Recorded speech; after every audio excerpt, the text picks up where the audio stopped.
So let's get into something specific. Like say, you mentioned air. I'll jump to my question about air now instead of water. What are some key factors that contribute to indoor air quality, and what steps can individuals take to ensure a healthy and clean indoor environment, particularly in terms of reducing pollutants and improving your respiratory? Yeah, you know what? Number one, I know there's companies, I'm sure you're affiliated with some, that can check air quality, the level of your air quality. It can check for mold spores.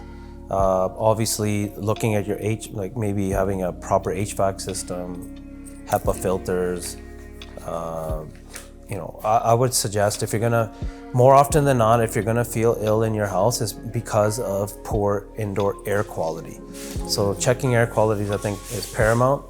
Having the proper filters in place, but it's hard to recognize and identify what could be causing poor air quality without actually having somebody come in and take a look and assess the air quality. Right. And so, like in my network, I know people who do air quality assessments, both on the commercial and residential side. Yeah. And there are different alternatives. Sometimes it's as simple as just putting a new filter. Yeah.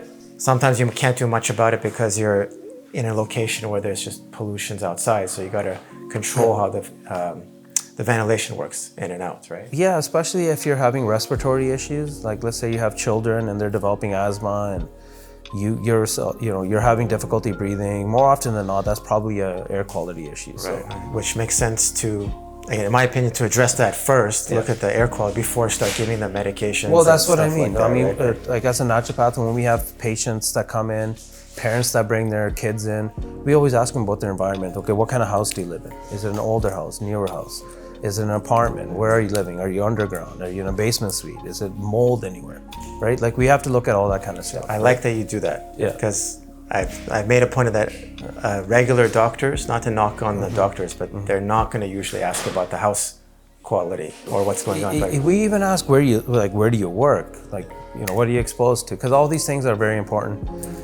Because the last thing we want to do is just, as a naturopath, I can give you something. I can give you a Band-Aid solution as well. But if I don't get to the root cause of it, then how am I any different than any other physician who's giving a pharmaceutical? I'm giving you a natural version of that pharmaceutical. Right. That's great. That's one of the reasons I'm talking to you.